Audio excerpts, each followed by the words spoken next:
a reimbursement provision to tell FEMA for the monies that are given out to the states, federal dollars, to allow this reimbursement, which means food, water, housing, medicine, anything that I know that y'all put in, and I think I have a general number of what y'all put in, but I'll let you talk about what the city of McAllen did to allow them to get this type of reimbursement, because usually Homeland Security dollars are federal dollars.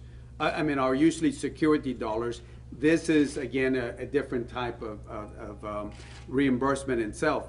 The reason I say this is because we haven't talked about the unaccompanied kids, but I don't know if you saw the questions I asked Secretary Johnson 2 weeks ago when he was before our Appropriations Committee.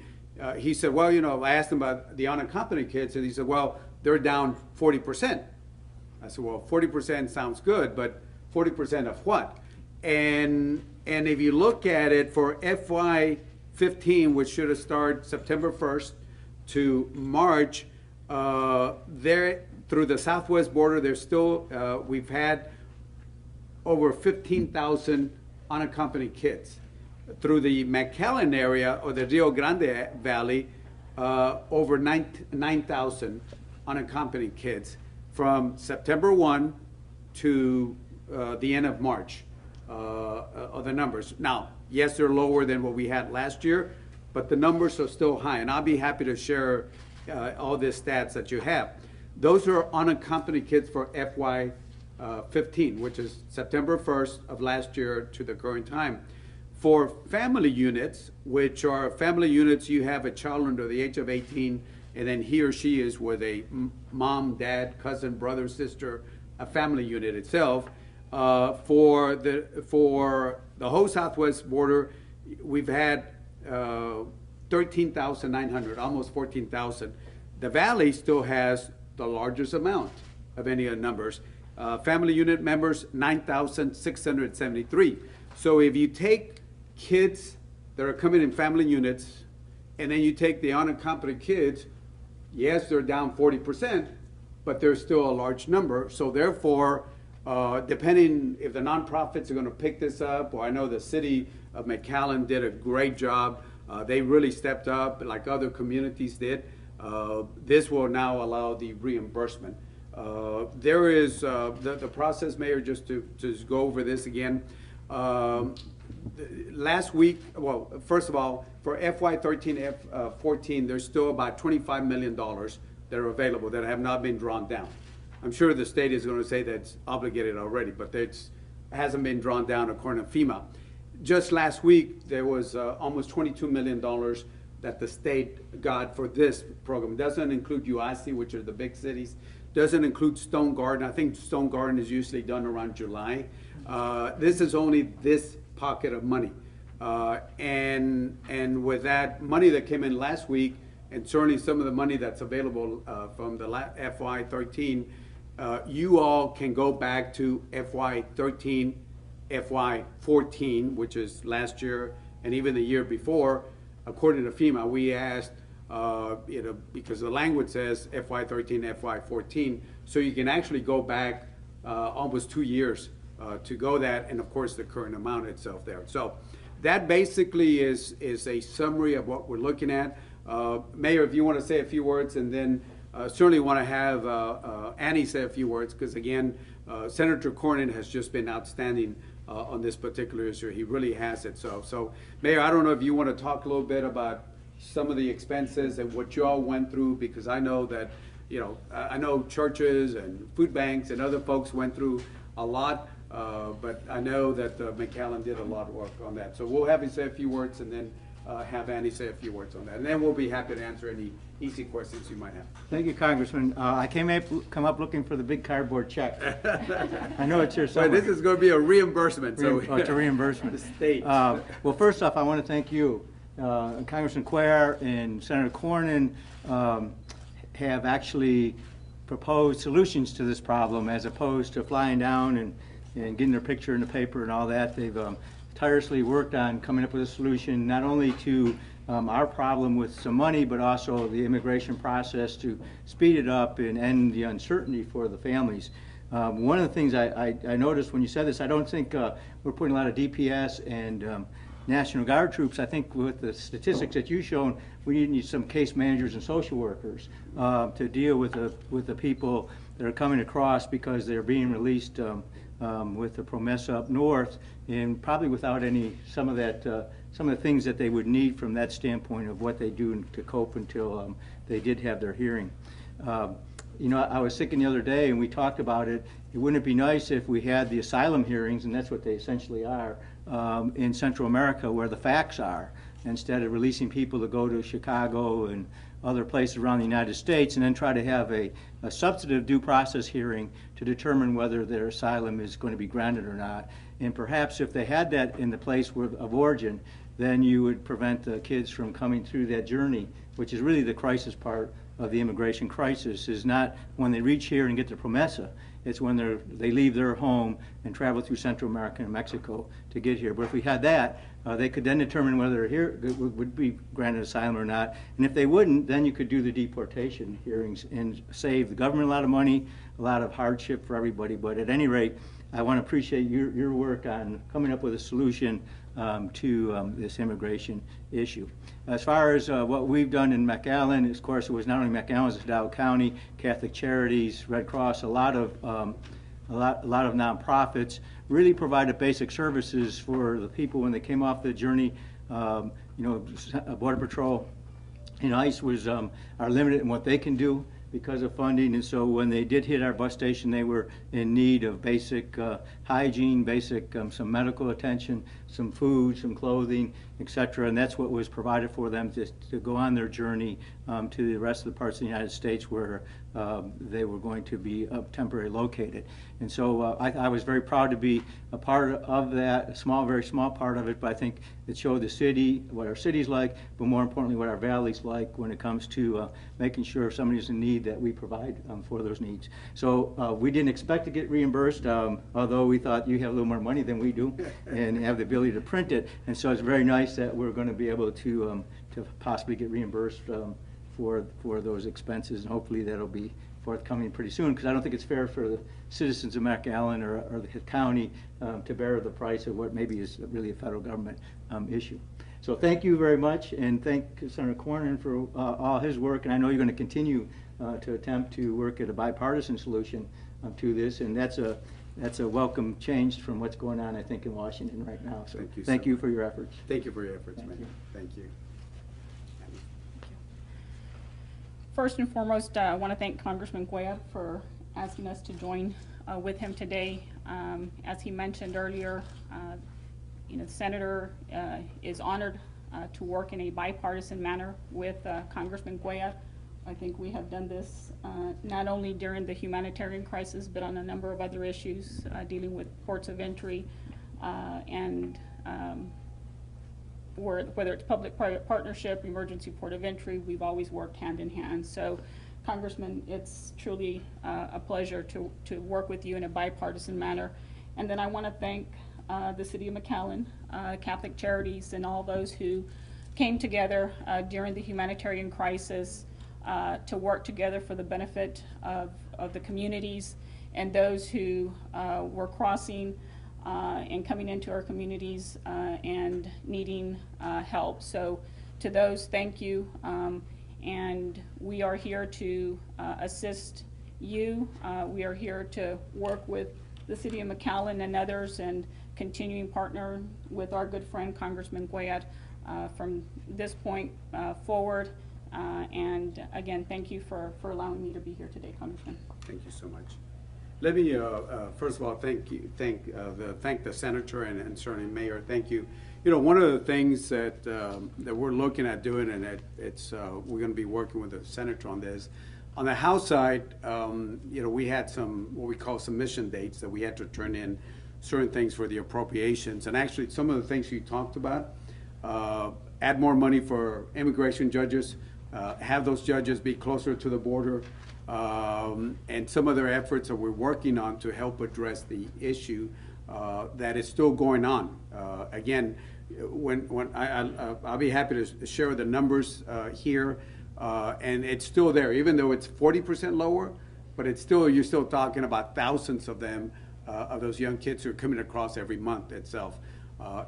In fact, either next week or the following week, the embassy of Honduras called me that the president of Honduras, which I believe the senator met when he went down there on a trip some months ago, is going up to Washington because the countries of Central America realize that this is still happening.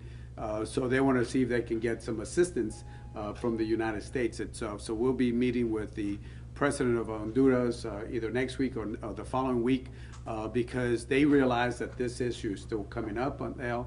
We still have to hopefully address some of these issues with that controversy that, if you recall, there were some people that were for it, then they switched to the other position. It was a very fascinating time. As you know, the administration was for it before they were against it.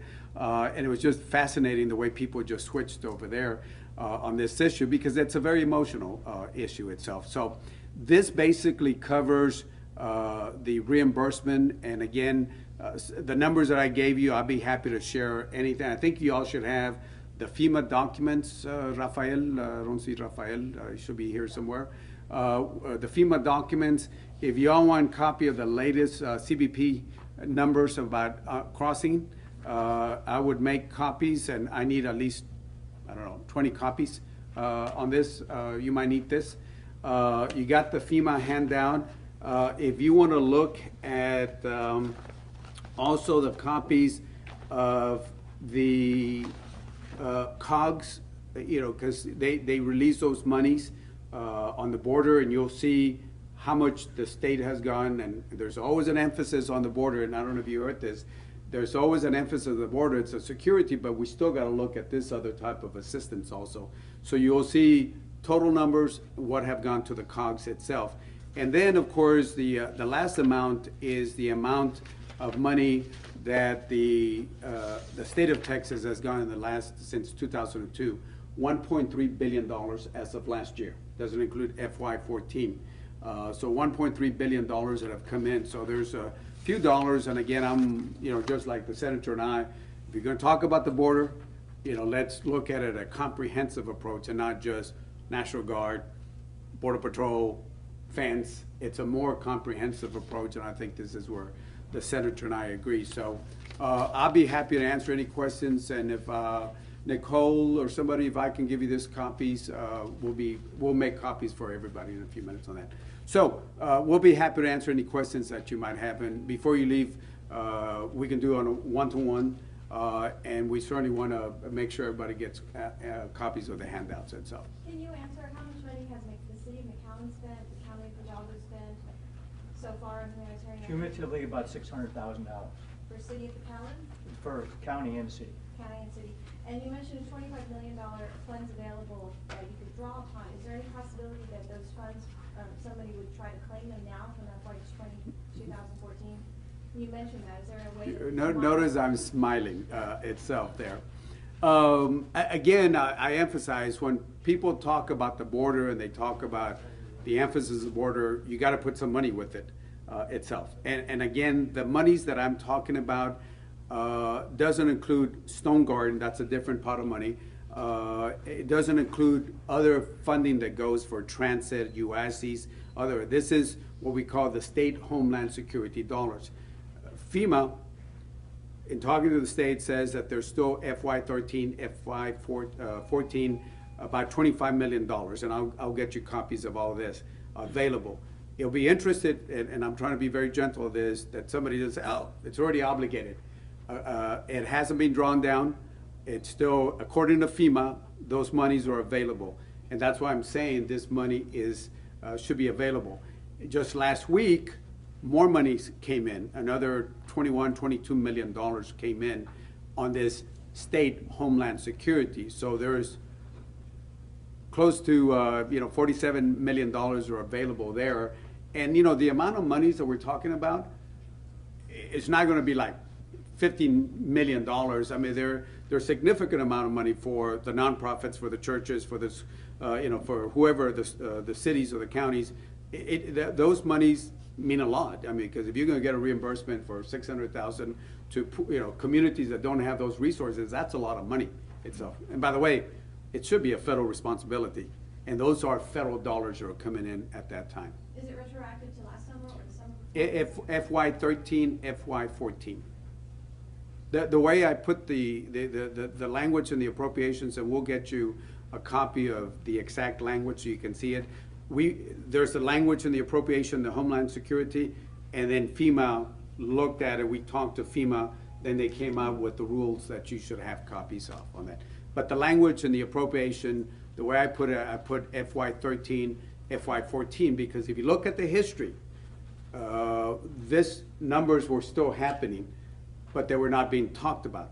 Last year, they really spiked up, but if you look at FY13, we had young kids who were crossing at that time, but it was kept kind of quiet till certain pictures were released.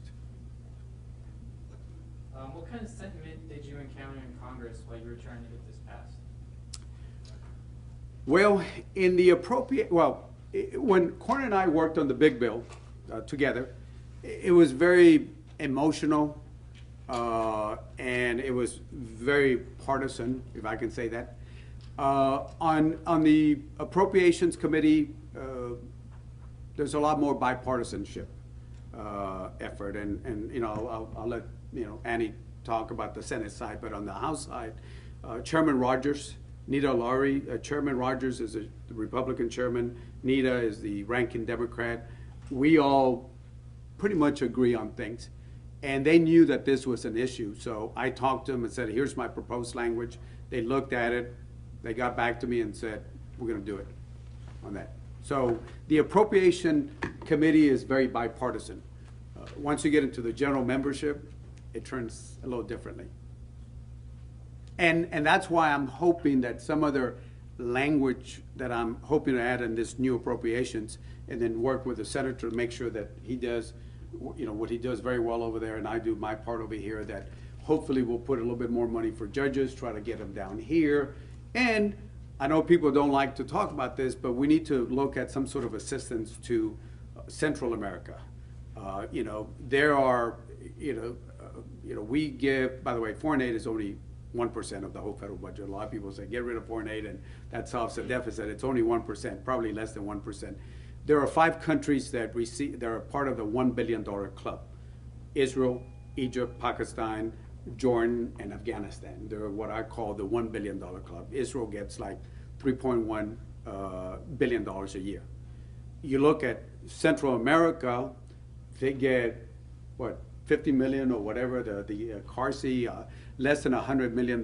It's almost nothing for all those countries. Mexico, besides Plan Merida, really doesn't, we still got some money in the pipeline.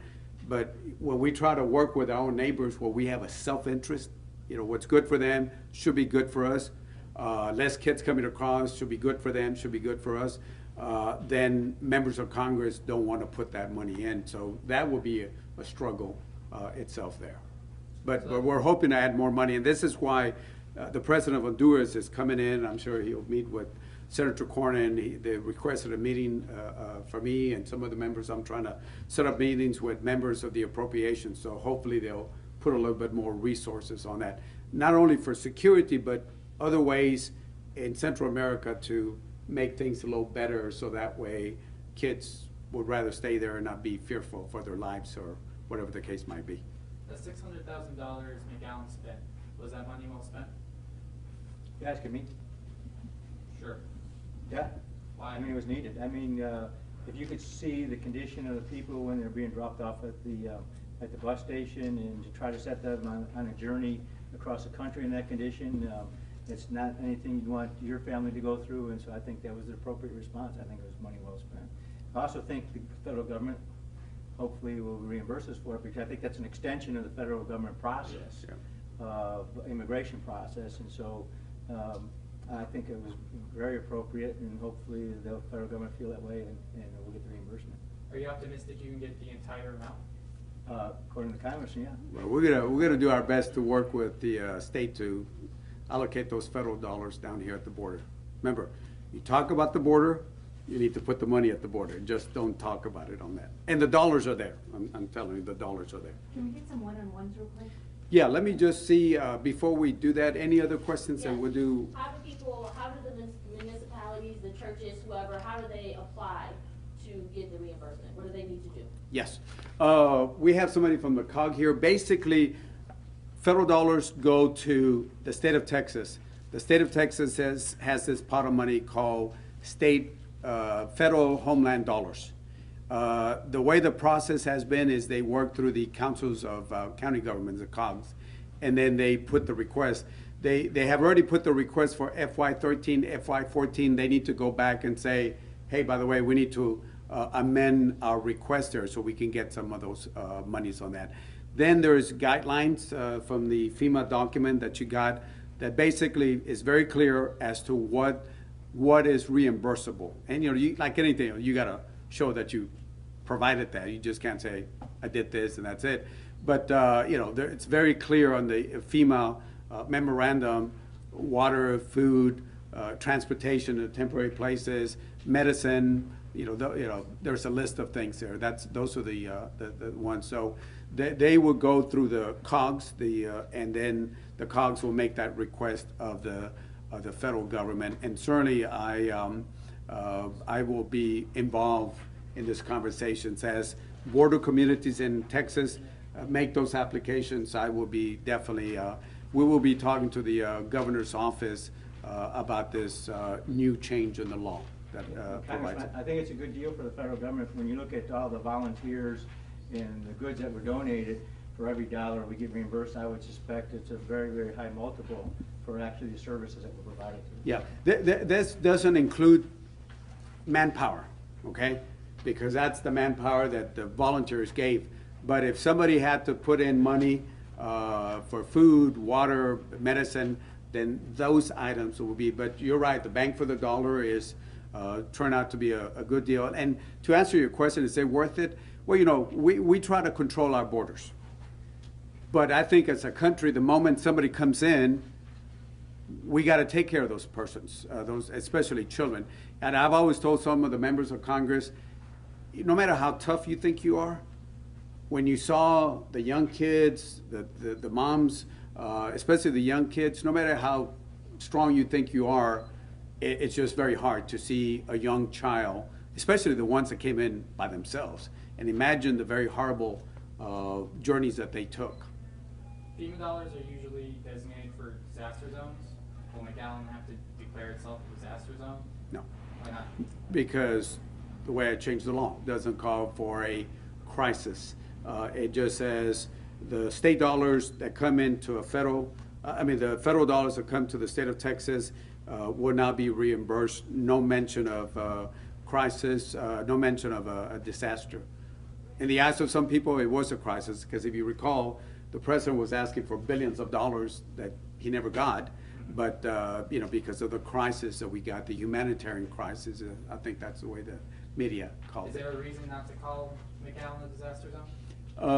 No, I was trying to find the more practical, efficient way of getting dollars to reimburse communities on the border that went out of their way to provide that assistance. Yeah, I think we've gotten enough bad publicity with the National Guard and calling it a crisis and all those things.